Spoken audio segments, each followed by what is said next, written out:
Hello everyone, welcome to Krishna coaching online classes. हम discuss कर रहे हैं ज्योग्राफी की क्वेश्चन सीरीज। आज हम स्टार्ट करेंगे क्वेश्चन नंबर 121 से। क्वेश्चन देखो। क्वेश्चन है which of the following rivers originate from trans Himalayas. तो पहले तो आप इनको ये देखो। आप इस क्वेश्चन का आंसर ऐसे भी लगा सकते हो। देखो, यमुना तो आपको पता है, यमुनोत्री से निकलती है उत्तराखंड से, ठीक है। और इंडस रिवर जो है या सिंधु रिवर जो है वो निकलती है कहाँ से? तिब्बत से, मानसरोवर से, ठीक है, मानसरोवर के पास से। और गंगा रिवर जो है वो गंगोत्री से। और सरस्वती जो रिवर है इसके बारे में अभी रिसर्च चल रही है। जैसे आपने सुना होगा कि गंगा, यमुना, सरस्वती, इन तीनों रिवर्स का नाम तो आपने सुना होगा, लेकिन इनके बारे में, सरस्वती के बारे में अभी इतनी जानकारी नहीं है। लेकिन सरस्वती के बारे में, क्योंकि ये रिवर जो है अभी जो है लुप्त हो गई है, लेकिन जो हमारे वेद हैं, ऋग्वेद में सरस्वती नदी का वर्णन मिलता है। और जहाँ गंगा और यमुना का संगम है प्रयागराज में, उसको त्रिवेणी भी बोला जाता है। त्रिवेणी क्यों? क्योंकि तीन नदियों का संगम, ये गंगा, यमुना और सरस्वती, इन तीनों का संगम है। तो सरस्वती रिवर जो है हरियाणा में भी बहती थी। कुछ वहाँ पे मिले हुए हैं प्रमाण सरस्वती रिवर के, ठीक है। तो इसके बारे में अभी पूरी रिसर्च चल रही है। और देखो, हिमालयस को जो है वो कई पार्ट में बांटा गया है। जैसे सबसे पहले आता है यहाँ पे टॉप पे, इंडिया के टॉप पे आ गया, मान लो, इसको बोला जाता है ट्रांस हिमालय, ठीक है। तो ट्रांस हिमालय में कौन कौन से आते हैं? जैसे ट्रांस हिमालय बोलते हैं उसके जो काराकोरम रेंज है, लद्दाख है, जास्कर है, ये सारे जो माउंटेन है या माउंटेन रेंज जो है वो ट्रांस हिमालयन में आती है। और आपको पता है ट्रांस हिमालय में कौन सी रेंज आई? कराकोरम। और कराकोरम रेंज में ही K2, जो इंडिया की हाईएस्ट पीक है, K2 या गॉडविन आस्टीन, वो सिचुएटेड है, ठीक है। तो उसके बाद आता है फिर सर्वोच्च हिमालय या फिर ग्रेट हिमालय भी उसको बोला जाता है, सेकंड नंबर पे, ठीक है। तो नीचे को ऐसे सेकंड नंबर पे आता है ग्रेट हिमालय। और ये जो ग्रेट हिमालय है ये हिमालय की सबसे ऊंची पर्वत श्रेणी है, ठीक है। इसी जो, अगर आपसे पूछा जाए, जो K2 है वो पड़ता है आपका काराकोरम में, ट्रांस हिमालय में। लेकिन जो माउंट एवरेस्ट है वो पड़ता है किस पे? ग्रेट हिमालय में, जो सेकंड नंबर की है। तो ग्रेट हिमालय जो है वो सबसे ऊंचाई वाली पर्वत श्रृंखला है। तो ये आपने याद रखना है। तो इस पे क्या क्या आता है? इस पे देखो, एक तो माउंट एवरेस्ट आता है, और कंचनजंगा, नंगा पर्वत, नंदा देवी, कामेट, या फिर अरुणाचल प्रदेश में नामचा वरवा जो है वो ट्रांस ग्रेट हिमालय में आते हैं, ठीक है। उसके बाद आता है लघु हिमालय या फिर लीजर हिमालय, ठीक है, लेजर हिमालय उसके बाद आता है। तो इस पे देखो, इस पे मसूरी या फिर धौलाधार, पीर पंजाल या कश्मीर घाटी, फिर कुल्लू वैली, ठीक है, ये आते हैं इसी में ही। जो लीजर हिमालय जो आता है या फिर लघु हिमालय इसको बोला जाता है। और फिर फोर्थ नंबर पे आता है शिवालिक रेंज, ठीक है। तो शिवालिक रेंज में जैसे देहरादून, हरिद्वार, ये सबसे नीचे की रेंज है हिमालय की। तो यहाँ पे जो तराई के क्षेत्र भी हैं वो इस पे आते हैं, जैसे हरिद्वार हो गए या फिर देहरादून हो गया, ओके। तो इसका राइट आंसर क्या था? जो ट्रांस हिमालय से नदी निकलती है वो थी सिंधु रिवर या फिर इंडस रिवर। देखो इसके बारे में, the trans Himalayan rivers originate beyond the great Himalaya. These are the Indus, the Sutlej and the Brahmaputra river. ये रिवर हैं यहाँ से, इंडस, सतलुज और ब्रह्मपुत्र। ये कहाँ से निकलती है? ये निकलती है मानसरोवर से, अलग अलग ग्लेशियर से निकलती हैं ये सारी मानसरोवर के पास से। The trans Himalayan Indus river rises near the Mansarovar lake on the Tibetan प्लेटू।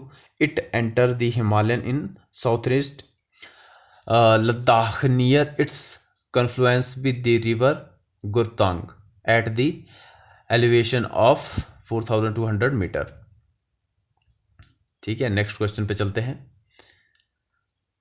Which of the following states in known as the traditional region for tank irrigation. तो इसका राइट आंसर क्या है? असम, गुजरात, तमिलनाडु या फिर उड़ीसा। तो इसका राइट आंसर है तमिलनाडु। देखते हैं इसके बारे में। Given the seasonal and erratic nature of the rainfall throughout the year, South India is known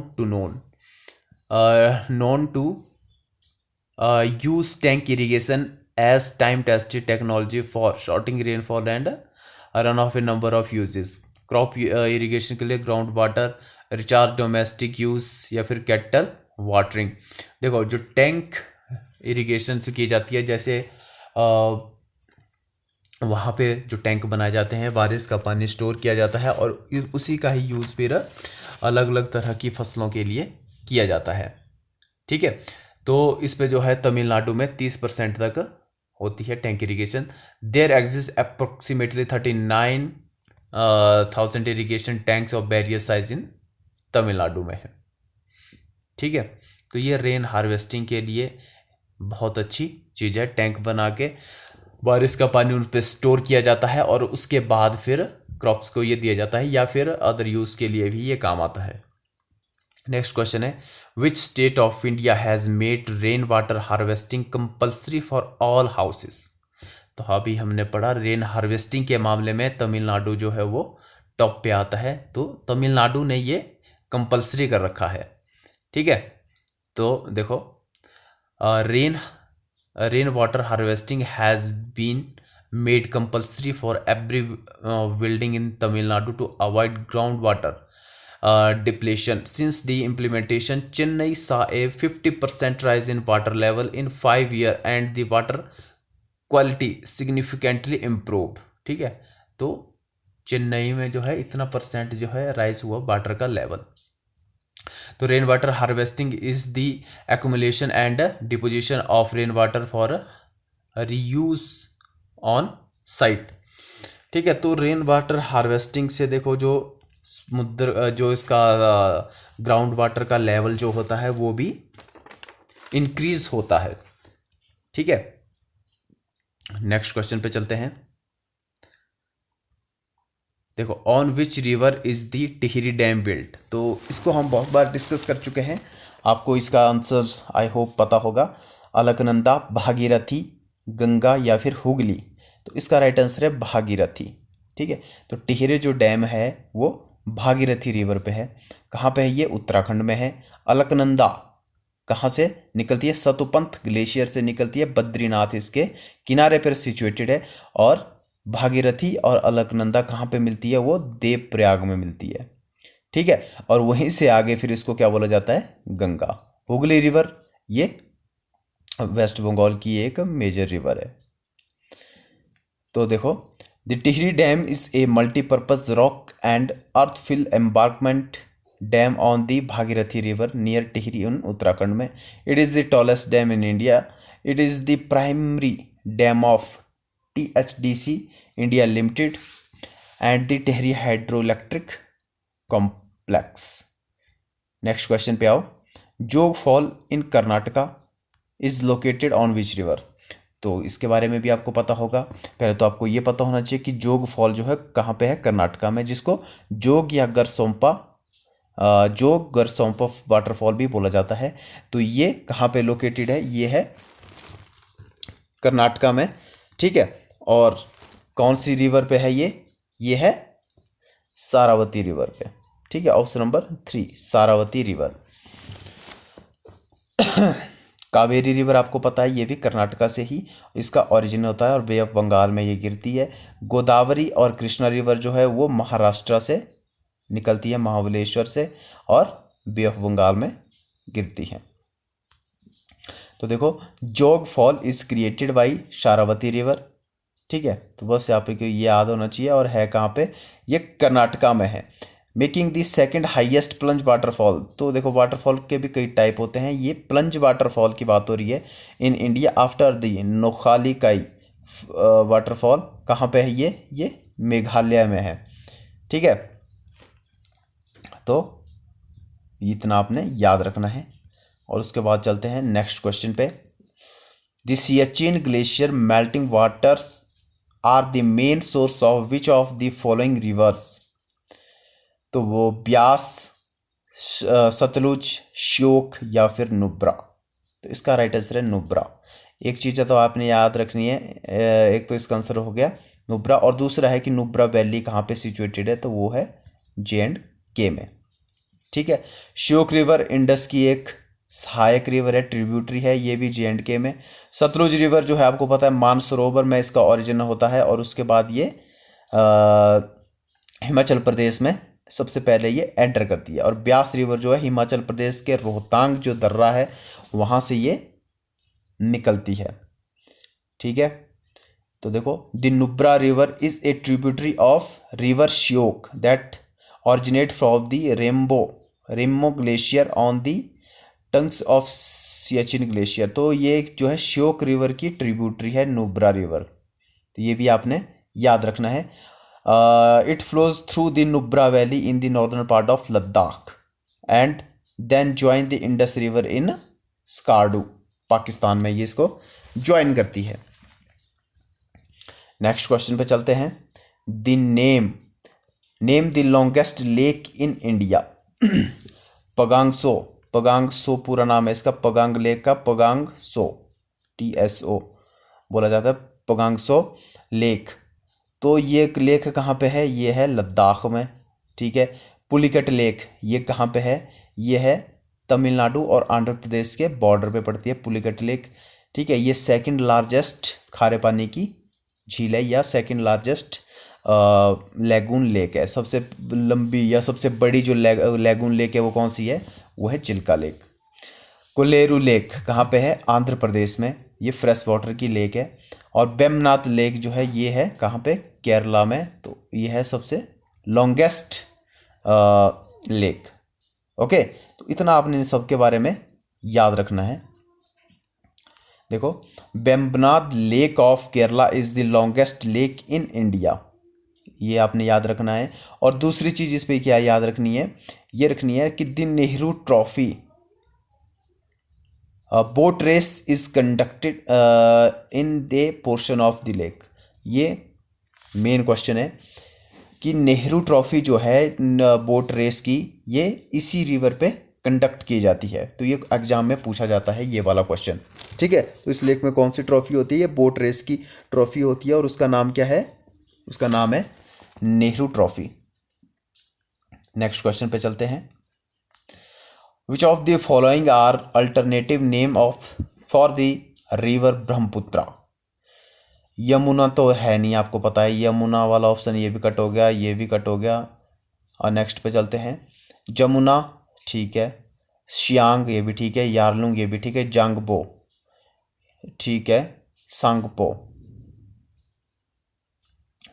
देखो, जमुना, शियांग, यारलुंग, जांगपो, मेघना या फिर मेघना एंड सांगपो। तो इसका ये भी राइट आंसर है, ये भी और ये भी। देखो, तो इस पे मेघना भी आ जाता है, तो ये करेक्ट आंसर ये होता है जमुना, शियांग, यारलुंग जांगपो या यारलुंग सांगपो भी उसको बोला जाता है, मेघना एंड सांगपो। ठीक है।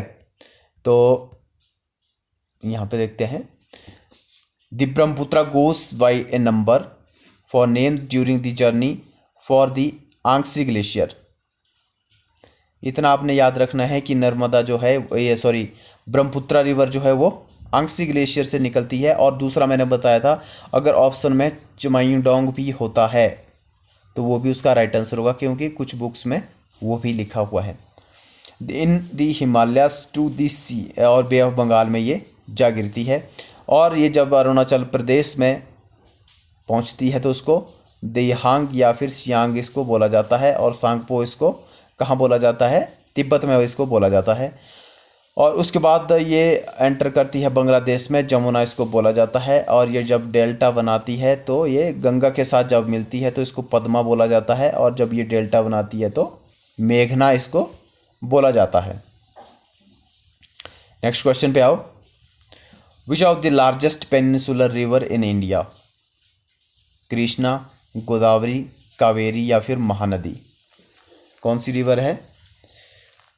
आपको ये पता है कि पेनिनसुलर इंडिया की सबसे लॉन्गेस्ट जो रिवर है वो है गोदावरी रिवर। कहाँ से ओरिजिनेट होती है ये? महाराष्ट्र से। बहुत बार हम इसको डिस्कस कर चुके हैं, आपको ये अब तो याद भी हो गया होगा, ठीक है। और महानदी रिवर जो है वो छत्तीसगढ़ से निकलती है।